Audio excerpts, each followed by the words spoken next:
నమస్కారం, SVN news కి స్వాగతం. నా పేరు శిరీష. లడ్డూ వివాద క్రమంలో డిప్యూటీ సీఎం పవన్ కళ్యాణ్ చేస్తున్నటువంటి ప్రాయశ్చిత దీక్షపై స్ట్రాంగ్ కౌంటర్ ఇచ్చిన జాడ శ్రవణ్ కుమార్. మీ డీజీపీ ఏం చేస్తున్నాడు, మీ ఐపీఎస్ ఆఫీసర్లు ఏం చేస్తున్నాడు? సమాధానం లేదు మీకు. ఎందుకు అంటే మీకు అల్జీమర్ వ్యాధి వచ్చేసింది ముఖ్యమంత్రి ఉప ముఖ్యమంత్రి అయిపోయిన తర్వాత. షార్ట్ టర్మ్ మెమరీ అనమాట. ఈ షార్ట్ టర్మ్ మెమరీలో ఇంకో గంటకు మాట్లాడింది అరగంటకు గుర్తుండదు, అరగంటకు మాట్లాడింది పావు గంటకు గుర్తుండదు. మీరు ఈ రాష్ట్ర ప్రజలకి ఈ విధమైనటువంటి అబద్ధాలు చెప్పి ఫాల్స్ అస్యూరెషన్స్ ఇచ్చి ఊగిపోయి మాట్లాడి ఒకలాంటి సినిమాటిక్ మైకంలోకి ప్రజలను తీసుకొని వెళ్ళిపోయి కనీసం ఒక పరిజ్ఞానం లేకుండా, కనీసం అవగాహన లేకుండా అబద్ధాలు చెప్తున్నాము, అబద్ధాలు గుప్పిస్తున్నాము. ఆడపిల్లల బ్రతుకులతోటి, ఆడపిల్లల జీవితాలతోటి, ఆడపిల్లల మిస్సింగ్ల కేసులతోటి, మన ఇంట్లో ఉన్నటువంటి ఆడపిల్ల మిస్ అయితే పట్టుకోవటం లేదనేటువంటి అబద్ధాలతోటి ఒక ఎమ్మెల్యే అయ్యి ఉప ముఖ్యమంత్రి అయినటువంటి నీకు ఒక్క క్షణం కూడా ఉప ముఖ్యమంత్రి పదవిలో కూర్చునే అర్హత లేదు. ఇమ్మీడియట్గా నువ్వు రిజైన్ చేయాలి అని జేబీఎంరావు భారత పార్టీ డిమాండ్ చేస్తుంది. నువ్వు రిజైన్ చేయాలి, లేదు అంటే ఈ అబద్ధపు మాటలు చెప్పినందుకు నువ్వు జాతికి క్షమాపణ చెప్పాలి. ఏమయ్యా నాకు అర్థం కాదు. జన సైనికులు, వీర మహిళలు మీరందరూ కూడా మా పవన్ కళ్యాణ్ అద్భుతము, తోపు, తురుంకు అని అంటారు. ఇలాంటి అబద్ధాలు చెప్పటమా? ఇలాంటి అబద్ధపు కార్యాల్లోనా? ఇలాగ జాతిని మోసం చేయటంలోనా? లడ్డూలో ఏం జరిగిందో తెలీదు, ఎవరు కల్తీ చేశారో తెలీదు, కల్తీ మీ హయాంలో జరిగిందని తెలీదు, ప్రాయశ్చిత్త దీక్ష చేస్తారంట. ఏమయ్యా నువ్వు దీక్షలు చేయడానికి ఎక్కేవా ఉప ముఖ్యమంత్రిగా? ఇదే ఒక ముస్లింకి జరిగితే, ఒక క్రిస్టియన్కి జరిగితే అంటే వాట్ డస్ ఇట్ మీన్? నీకు క్రిస్టియన్లు ఓటేయలేదా? నీకు ఎస్సీలు ఓటేయలేదా? నీకు ముస్లింలు ఓటేయలేదా? వేస్తారు. ఎందుకంటే గొర్రెలు కాబట్టి నీలాంటి వాడికి అందరికీ వేస్తారు ఓట్లు. వాళ్ళకి బాగా జరగాల్సిందే అది. నీలాంటి వ్యక్తికి ఓట్లు వేసినందుకు, నీలాంటి వ్యక్తిని ఉప ముఖ్యమంత్రిగా కూర్చోబెట్టినందుకు, మీ కూటమి ప్రభుత్వాన్ని గెలిపించినందుకు ఎస్సీలకి, ఎస్టీలకి, ముస్లిమ్స్కి ఇలా జరగాల్సిందే. వాళ్ళు సెకండ్ గ్రేడ్ పీపుల్గా, వాళ్ళు తీవ్రవాదులుగా ప్రజల దగ్గర పరిగణించబడాల్సిందే. వాళ్ళు హిందువులకు సంబంధించినటువంటి ధర్మాన్ని పాడు చేస్తున్నట్టుగా వాళ్ళని ఒక విలన్లుగా చిత్రీకరించేటువంటి నీలాంటి ఒక కాన్స్టిట్యూషనల్ పోస్టులో ఉన్నటువంటి వ్యక్తి మాట్లాడదగిన మాటలు అవి. ఏ మతమైనా, అది క్రిస్టియన్లకు జరిగినా, హిందువులకు జరిగినా, ముస్లిమ్స్కి జరిగినా, మేము ఒక సాధారణమైనటువంటి న్యాయవాదిగా ఆల్ ఆర్ బిఫోర్ ఈక్వల్లా every religion should be respected అనే కాన్సెప్ట్తో మాట్లాడతాం. తిరుమల తిరుపతి దేవస్థానంలో ట్రస్ట్ బోర్డు మెంబర్లందరూ రాజకీయ నాయకులు వేశారు. ఆ బోర్డు ట్రస్ట్ బస్టు పట్టిపోతుందని హైకోర్టులో ప్రజా ప్రయోజనం ఆర్జవేసి ఆ ట్రస్ట్ బోర్డు మెంబర్లని ఎక్కకుండా ఛాలెంజ్ చేసి వాటిని తీసుకున్నటువంటి జేబీఎంరావు భారత పార్టీ తరపు నుంచి మాట్లాడుతున్నా, అధ్యక్షుడిగా మాట్లాడుతున్నా. తిరుమల తిరుపతి దేవస్థానంలో ఒక లడ్డు వ్యవహారంలో తప్పు జరిగితే దాన్ని క్రిస్టియన్లకి, ముస్లిమ్స్కి ఎట్లా ఆపాదిస్తావు? జగన్మోహన్ రెడ్డి క్రిస్టియన్లకు జరిగితే మాట్లాడతావా, ముస్లిమ్స్కి జరిగితే మాట్లాడతావు అంటే వాట్ డస్ ఇట్ మీన్? అంటే జనసేన పార్టీ క్రిస్టియన్లకి, ముస్లిమ్స్కి వ్యతిరేకం. మీకు ఓట్లేసినటువంటి వీళ్ళందరూ కూడా గొర్రెలతో సమానం. ఈ విధంగా అబద్ధాలు చెప్పి ఫాల్స్ ప్రామిసెస్ ఇచ్చి ఎందుకు పనికిరాని భారతీయ జనతా పార్టీని తీసుకొచ్చి ఆంధ్రప్రదేశ్ రాష్ట్రంలో విషాలు చిమ్మించి ఈరోజు రాష్ట్ర ప్రజలందరూ దగ్గర ఉప ముఖ్యమంత్రిగా అయిపోయిన మీరు ప్రతి రిలీజియస్ అంశాన్ని, ప్రతి సెన్సిటివ్ అంశాన్ని కూడా ఈరోజు తీసుకొచ్చి మతం ముసుగులో చొప్పిస్తున్నారు అంటే హౌ షేమ్ఫుల్ ఇట్ ఈస్. నేనైతే ఉప ముఖ్యమంత్రి గారిని ఒకటే మాట అడుగుతున్నా, ఖచ్చితంగా మీరు ఈ జాతికి క్షమాపణ చెప్పి తీరాలి. మీరు చేసినటువంటి కామెంట్కి ఎస్సీలకి, ఎస్టీలకి, క్రిస్టియన్లకి, ముస్లిమ్స్కి, ఎవరైతే బలగైన వర్గాలు ఉన్నారో వాళ్ళందరికీ కూడా మీరు క్షమాపణ చెప్పి తీరాలి. దిస్ ఈజ్ అవర్ కంట్రీ అండి. హిందువులు వేరు, ముస్లిమ్స్ వేరు, క్రిస్టియన్లు వేరు కాదు. మీరు అట్లా వేరు చేసి మాట్లాడొద్దు. You are holding a constitutional post. ఒక డిప్యూటీ చీఫ్ మినిస్టర్ అంటే రాష్ట్రంలో ఉన్నటువంటి 5.5 కోట్ల మందికి మీరు డిప్యూటీ చీఫ్ మినిస్టర్. ముస్లిమ్స్కి వేరు, క్రిస్టియన్కి వేరు కాదు. మీరు ఒక సమస్య వస్తే వెళ్ళి తిరుపతి కనకదుర్గమ్మ తల్లి టెంపుల్ మెట్లు కడగొచ్చు, కాదనటంలా. మరి ఒక దళిత డాక్టర్ని మీ ఎమ్మెల్యే పచ్చిబూతులు తిడితే మీరు ఎందుకు స్పందించలేదు? ఇదిగో మీ హయాంలో ఇన్ని వందల మంది మారణహోమం జరిగితే నేను చదువుతా, లిస్టు కూడా చదువుతా. మీ హయాంలో ఎంతమంది దళిత బిడ్డలు చచ్చిపోయినారు, ఎంతమంది 100 రోజుల పాలనలో మీరు ఇచ్చినటువంటి హామీలు ఏంటి, మీరు చేయని హామీలు ఏంటి, ఎంతమంది చచ్చిపోయారో కూడా నేను ఖచ్చితంగా రాష్ట్ర ప్రజలకు చెప్తా. నేను ఇంకొక మాట కూడా చెప్తా. ఈ ఉప ముఖ్యమంత్రి గారి గురించి ఇంకొక మాట చెప్పిన తర్వాత నేను ముగిస్తా. ఎందుకంటే ఇది కూడా చాలా ఇంపార్టెంట్.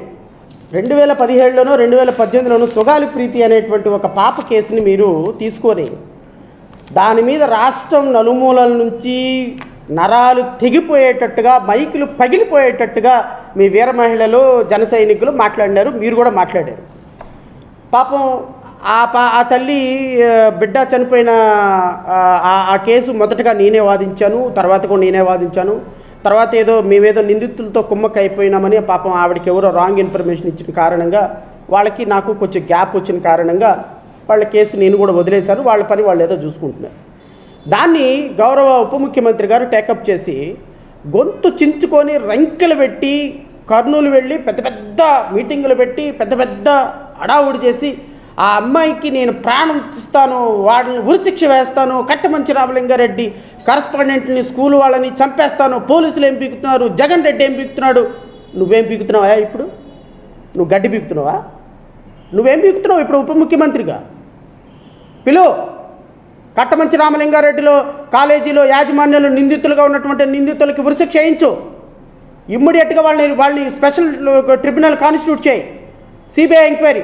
ఇంకోటి కూడా చెప్తా, మేము పెట్టినటువంటి ఎఫర్ట్స్ వల్ల, మేము వేసినటువంటి కేసు వల్ల, మేము వాదించినటువంటి విధానం వల్ల GOMS number 56 dated 28/5/2020 under section 6 of the Delhi establishment police act 1946 the government of Andhra Pradesh hereby accord consent to all the members of Delhi police establishment to exercise the power of the jurisdiction of the member of the Delhi police establishment in the whole the state of the Andhra Pradesh for the investigation into the case registered by the Kurnool and Taluka police station wide FIR crime number 221/2017 under section 302, 201 read with section 34 of IPC and section 3 subclause 2V of SC/ST/POA Amendment Act 2015 under section 10 of the POCSO Act 2015 charged under section 306 and 34 of IPC on alleged rape and murder of girl by name Sugali Preeti so and so 10th class కట్టమించి Ramalingar so and so. 2020 సంవత్సరంలో ఆంధ్రప్రదేశ్ రాష్ట్ర ప్రభుత్వం ఈ కేసుని సిబిఐకి బదలాయిస్తూ సిబిఐని investigation చేయమని ఇచ్చినటువంటి GO. ఈ జీవోను కూడా ఇంప్లిమెంట్ చేయకపోతే సిబిఐ వాళ్ళు ఈ కేసు మేము తీసుకోము, ఇది చాలా చిన్న కేసు, మాకు స్టాఫ్ లేరు, మేము ఇన్వెస్టిగేషన్ చేయము అని రాష్ట్ర ప్రభుత్వం రిక్వెస్ట్ చేసిన తర్వాత చేయకపోతే దీన్ని మళ్ళీ హైకోర్టులో వేసి సిబిఐ ఇన్వెస్టిగేషన్ చేయాలని హైకోర్టులో వేసి ఫైట్ చేసాం మేము. సరే, సబ్సిక్వెంట్గా తల్లిదండ్రులకు నమ్మకం లేదు, వాళ్ళ కేసు వాళ్ళు తీసుకొని వెళ్ళిపోయినారు, that is a different issue. But నా దగ్గర కేసు లేకపోయినా సుగాలి ప్రీతి అనేటువంటి ఒక ట్రైబల్ పాపకి, ఒక నిరుపేద 10 సంవత్సరాల పాపకి నువ్వు చెప్పినట్టుగానే చనిపోయిన పాప గర్భం నిండా వీర్యం ఉన్నటువంటి పాపని ఈరోజు తెలుగుదేశం పార్టీలో ఉన్నటువంటి ఈ నాయకులందరూ కూడా, వాళ్ళు వైఎస్ఆర్ కాంగ్రెస్ పార్టీలో ఉంటే వైఎస్ఆర్లు, తెలుగుదేశంలో ఉంటే తెలుగుదేశం పార్టీలో కూటమి ప్రభుత్వంలో ఉన్నటువంటి ఈ కాలేజీ యాజమాన్యం మీద నువ్వెందుకు చర్యలు తీసుకోవటంలా చెప్పు. సెంట్రల్ బ్యూరో ఆఫ్ ఇన్వెస్టిగేషన్ కేంద్ర ప్రభుత్వ సంస్థ, ఆంధ్రప్రదేశ్ రాష్ట్రంలో కేంద్ర ప్రభుత్వంలో ఉన్నటువంటి భారతీయ జనతా పార్టీ కూడా కూటమిలో భాగస్వామ్యం కాదా? భారతీయ జనతా పార్టీ ఆంధ్రప్రదేశ్ రాష్ట్రంలో అధికారంలో లేదా? ఆంధ్రప్రదేశ్ రాష్ట్రంలో పురంధేశ్వరి లాంటి వ్యక్తుల్ని మెంబర్ ఆఫ్ పార్లమెంట్లుగా గెలిపించలేదా? ఆంధ్రప్రదేశ్ రాష్ట్రంలో భారతీయ జనతా పార్టీ, జనసేన, తెలుగుదేశం పార్టీతో కూడిన కూటమి కాదా అధికారంలో ఉంది? మరి కూటమి ప్రభుత్వం అధికారంలో ఉండగా 2020 సంవత్సరంలో సిబిఐ ఎంక్వైరీకి ఆర్డర్ చేసినటువంటి రాష్ట్ర ప్రభుత్వ జీవోని ఎందుకు ఇంప్లిమెంట్ చేయించలేకపోతున్నావు నువ్వు? భారతీయ జనతా పార్టీ ఎందుకు అడగటం లేదు? భారతీయ జనతా పార్టీ పరిధిలో, భారతీయ జనతా పార్టీ అండర్లో పనిచేసే సెంట్రల్ బ్యూరో ఆఫ్ ఇన్వెస్టిగేషన్ ఈ కేసును టేకప్ చేయటంలో ఏంటి ప్రాబ్లము? అంటే నిందితులతో కుమ్మక్కైపోయినావా? నిందితులు నీకు కుమ్మక్కైపోయినారా? సుగాలి ప్రీతి కేసు ఎలక్షన్ మేనిఫెస్టోలో, ఎలక్షన్ ఎజెండాలో వచ్చేసింది కాబట్టి సుగాలి ప్రీతి కేసు అయిపోయిందా? సిగ్గు లేకుండా ఉప ముఖ్యమంత్రి అయ్యుండి ఒక ఆడపిల్లను పట్టుకొని ఆమె దగ్గరికి వెళ్ళి పంపించి, వనిత ఆమె హోమ్ మినిస్టర్ దగ్గరికి పంపించి సిఐడికి హ్యాండ్ ఓవర్ చేస్తావా? సిఐడికి నువ్వు హ్యాండ్ ఓవర్ చేసేది ఏందయ్యా? సిఐడికి నువ్వు హ్యాండ్ ఓవర్ చేసేది? గత ప్రభుత్వం సిబిఐకి హ్యాండ్ ఓవర్ చేసింది కేసుని. దాన్ని హ్యాండ్ ఓవర్ చేయించు, సెంట్రల్ గవర్నమెంట్తో చెప్పించి సిబిఐని రప్పించు, సిబిఐతో హ్యాండ్ ఓవర్ చేయించు, సిబిఐని పిలిపించు. మీ భారతీయ జనతా పార్టీతో మాట్లాడు, అమిత్ షాతో మాట్లాడు. ఊరక అమిత్ షాతో కూర్చొని నా చెవులో చెప్పారు, నా కంట్లో ఊదారు, నాకు వాళ్ళు చెప్పారు, నాకు వీళ్ళు చెప్పారు, నేను అసలు రాష్ట్ర కేంద్ర ప్రభుత్వంలో పెద్ద తోపుని తురుక్కొని అంటావు కదా. ఒక చిన్న పాప murder case central bureau of investigation order చేసింది రాష్ట్ర ప్రభుత్వం. నీకు కావాలంటే GOMS number 56 dated 28/5/2020 MS number కూడా ఇస్తున్నా, జీవో నెంబరు. ఇదిగో ఆ గవర్నమెంట్ ఆర్డర్స్.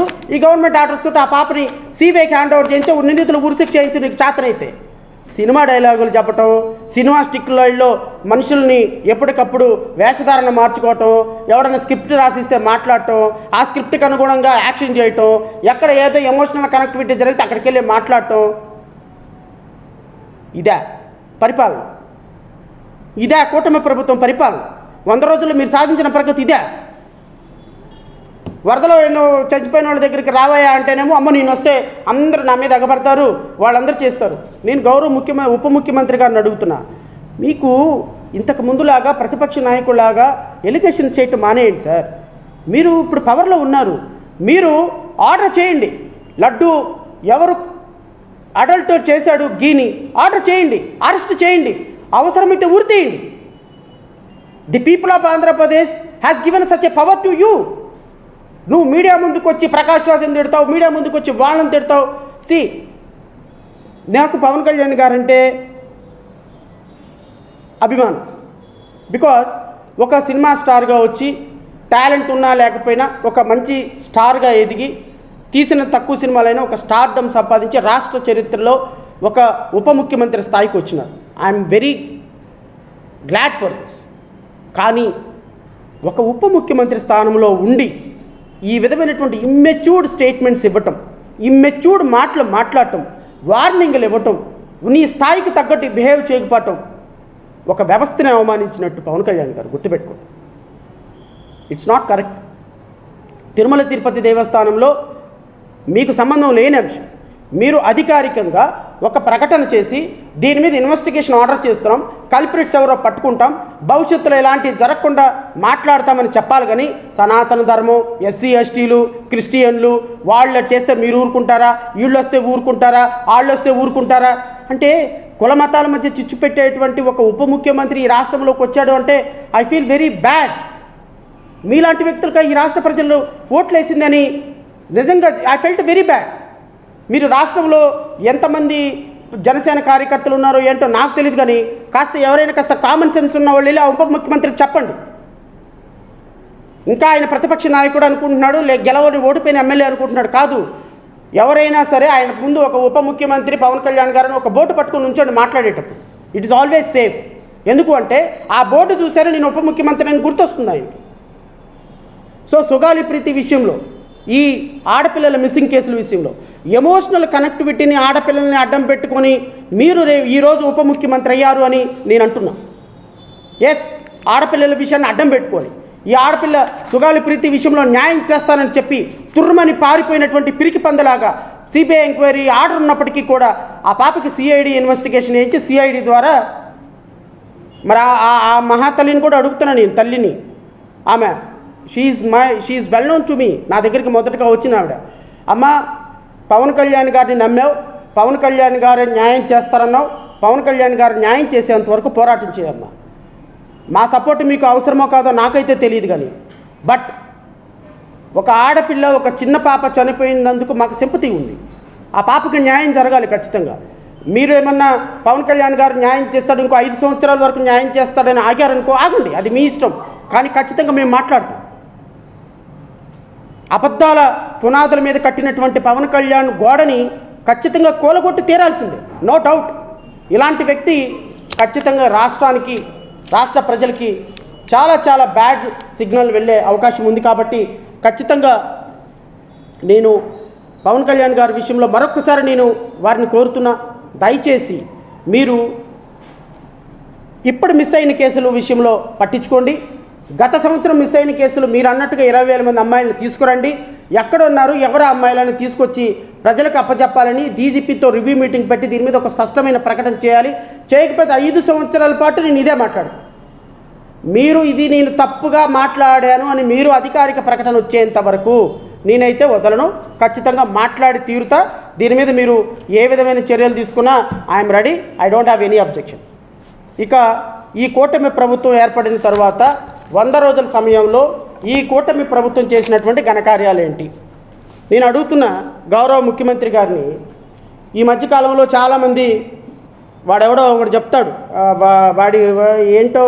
వాడి ఏంటో నాకే అర్థం కాదు, అధికార ప్రతినిధి అర్థం కాదు, ఇంకో ప్రతినిధి అర్థం కాదు.